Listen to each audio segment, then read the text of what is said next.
Disney Plus recently released the newest Pixar film Luca, and we couldn't resist tackling it for our channel. Now, this movie is like many other animations Pixar has done, meaning there really isn't anyone we can deem as evil, but we can still break down who is the least good and who is the most good. I'm Anthony with Wicked Binge, and this is Luca, good to most good. Starting with our least good characters, we have Ercole Visconti. The main antagonist of the movie, Ercole thinks far too highly of himself. He rides the title of champion of the Porto Rosso Cup, as well as he does his Vespa. When he isn't training, Ercole torments the town. When he signs up for the race, it's revealed he had been lying about his age for the last couple of years. Ercole wasn't just content with keeping his bitterness during the race. He went out of his way to harass Giulia, Alberto, and Luca. When he found Luca and Alberto alone in town, Ercole turned to using violence in an attempt to get them to back out of the race. He made his lackeys hold Alberto while he punched him in the stomach. However, even before our main heroes teamed up against him, Ercole made it clear Luca and Alberto were not welcome in his book. He even tried to shove Luca into the fountain. He may not be the vilest Pixar villain, but he was cruel. Next up, we have Ercole's lackeys, Ciccio and Guido. Often silent in the background while Ercole rampaged, we have to make them a lesser good in this ranking because they had complicity. After all, they had been the ones to hold Alberto in place while Ercole punched him. Also, they stood by while the kids in town were pushed around by their quote-unquote friend. However, they rank a little higher than Ercole for finally standing up to him in the end. Guido had been the one to change the direction at the last moment while Ercole was going to crash into Giulia's boat, knowing it would cause serious harm to Luca, Alberto, and Giulia. Moving on, we have Uncle Lugo. After Daniela and Lorenzo discovered Luca's adventures toward the surface, Ugo was called from the deeper ocean to give Luca a temporary home. Now, we don't see Ugo for a long time in this film, and in all fairness, he seems like a nice enough guy, but Ugo was also unwilling to hear Luca out. He took the news about Alberto as confirmation that Luca was being influenced by a flawed role model. While we usually have pets ranking as more good, we have to place Machiavelli here on our list. He is Massimo's cat and is seen throughout the movie being suspicious of Alberto and Luca. Luckily, he was able to warm up to the boys after they found out feeding them fish got them on his good side. And since Machiavelli was the one who lived with Massimo for the entire year while Giulia left to live with her mother, it makes sense that he would be anxious about new people in the home. Introduced to us as the organizer of the Porto Rosso Cup race, Senora Marcigliese comes up next on this list. She adored the theatrics of organizing the race, even if it meant going a little overboard with her performances. While Senora Marcigliese was an organized and passionate woman proud of her town, she wasn't perfect. Despite catching Ercole lying about his age, she allowed him to have a spot in the race. We can understand that Ercole was very influential among the villagers. Still, Senora Marcigliese could have easily demanded proof of everyone's ages and made it impossible for Ercole to continue competing. Senora was accommodating to Luca deciding to race on his own, even if she didn't quite understand the planning behind wearing a diving suit in the swim portion of the race. However, she also dropped the ball when it came to the eating portion. Arcola could not have been allowed to shove the rest of the pasta in Guido's face. At least she came through in the end and stated that Luca and Alberto did technically win, having crossed the finish line before the others. Taking our next spot is Luca's father, Lorenzo Paguro. At the beginning of the movie, he's far more concerned with his show crabs. And while his wife is expressing concerns over Luca, Lorenzo replies with nonsense and gives away the fact that he wasn't paying attention. To his credit, Lorenzo did help his wife to find out where their son was going every day, and once they found the trinkets that Luca hid away, Lorenzo shared Daniela's worry. As a result, he called his brother Ugo over and asked for the other sea monster to take in their son while things calmed down at home. Though Lorenzo was scared of the surface, he followed his wife to the village and helped to find their son. Following her husband on this ranking is Daniela Paguro. Between the two parents, she clearly had a closer relationship with Luca. Daniela was always showing concern over his well-being. She had been the first between her and her husband to try finding out where Luca was going every day. And when everything was exposed, Daniela was not willing to hear Luca out. out. After he ran away, Daniela overcame her fear to find her son, taking Lorenzo with her. While they had trouble finding out which of the dozens of kids was their own little monster, Daniela came up with some creative solutions to figure it out. Sure, it wasn't exactly the best idea to slam a soccer ball into a kid's face or knock a bunch of kids into a fountain, but it narrowed down their search. When they finally found Luca, Daniela tried to stop him from competing, not understanding what her son was trying to accomplish. During the cycling part of the race, Daniela began to slowly come around to Luca being on the surface, recognizing how well he was doing without their help. With the encouragement of her mother and Luca's friend Alberto, Daniela eventually agreed to let Luca attend a human school. And sure, it didn't completely make up for how she wanted to send him away rather than listening to his side of things, but it showed a lot of growth. Next up on her list is Grandma Paguro. When Luca starts asking questions about boats and the human village, Grandma Paguro quickly catches on. She gloats about beating human monsters in card games and helps her grandson by giving him cover stories when Daniela grills the poor boy about where he was. After Luca and Alberto are revealed as sea monsters at the end of the movie,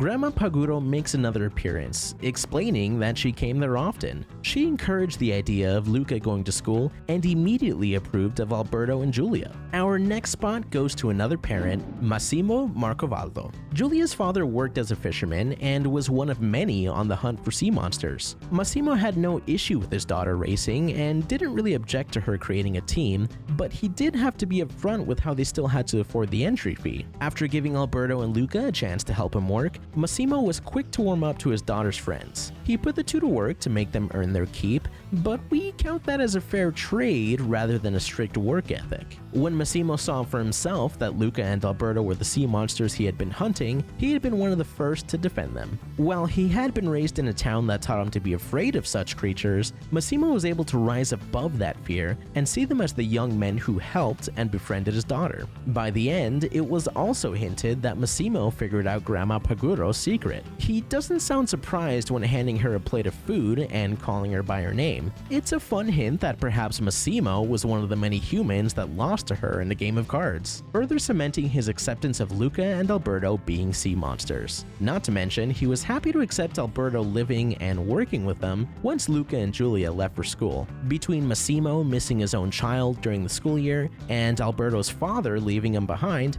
it was a heartwarming way to make them take care of one another. Of course, it helps that Alberto used his knowledge of fish to help Massimo become more successful. Our bronze medal of most good goes to Giulia Marcovaldo. The first to come to Luca and Alberto's aid, Giulia was the only one in the village to stand up to Arcola and his mistreatment of the town. She spoke her mind and refused to be intimidated. Though Luca and Alberto were odd, Giulia just rolled with it. There are a lot of kids in animation that would have simply laughed off Luca calling the moon a fish, but Giulia took it as a chance to teach him something. When Luca and Alberto were fighting, Giulia tried to keep the mood light by encouraging their progress. After Alberto's true nature was exposed, Giulia overcame her fear to find out for herself if Luca was the same. When it was shown to be true, she begged Luca to return to the ocean so he would be safe. Seeing Luca continue with the race, Giulia made it clear that she wanted him to return home, but that didn't mean she wasn't going to help him by showing him how to eat noodles. When Arcola chased after Luca and Alberto, Giulia allowed herself to get hurt to slow him down and keep him from hurting her friends. And of course, we can't forget the main reason Giulia agreed to team up with Alberto and Luca. Though she had been hesitant to accept help, Giulia was more unsettled at the idea of encouraging runaways. When Luca explained that his parents were looking to send him away, Giulia accepted their aid. She may not have understood all of the details of why they wanted to leave home, but she could sympathize that being sent away from everything you love would be a horrible punishment. Of all the humans to befriend, Luca and Alberto made a good call trusting Giulia. Our silver medal of most good is being awarded to Luca Paguro. Our main protagonist, Luca, is quickly torn between his fascination with humans and his obligations at home. While Luca was hesitant to be on land, he warmed up quickly to be shifting back and forth with Alberto's help. Between him and Alberto, Luca had been the one to figure out that money could be used to make a Vespa, leading to them uniting with Giulia for the race. Luca was clearly under a lot of stress after being told to be sent away by his parents, but in his defense, any kid who came home and was told they were meant to live with a total stranger would probably be on edge. It made sense that Luca would be desperate for a way for him and Alberto to get a Vespa so they could ride away and be free to explore the world. Though Luca was pretty nervous and soft-spoken, he quickly absorbed all the information he could from Giulia's books. His need to ask questions and find answers led to him wanting to change their motivation, but he had been upfront with Alberto rather than hiding it. We dock him some points though for one obvious reason: leaving Alberto to be exposed as a sea monster alone. Sure, Alberto was being hasty with revealing himself as inhuman, but still, Luca shouldn't have pretended to not know and left Alberto to fend for himself. To Luca's credit, he did follow Alberto and apologized for his actions. Luca had been willing to give up the idea of school and go back to their original plan of getting a Vespa to travel around, deciding to enter the race alone. Though Luca had many hiccups when competing, he kept going to try and make things better with Alberto. Seeing Arcola catch attention to Alberto in his sea monster form, Luca quickly gets Alberto to safety, even though it meant revealing himself. After the race, Luca and Alberto rush to Giulia's side to help her up after stopping Arcola from chasing them.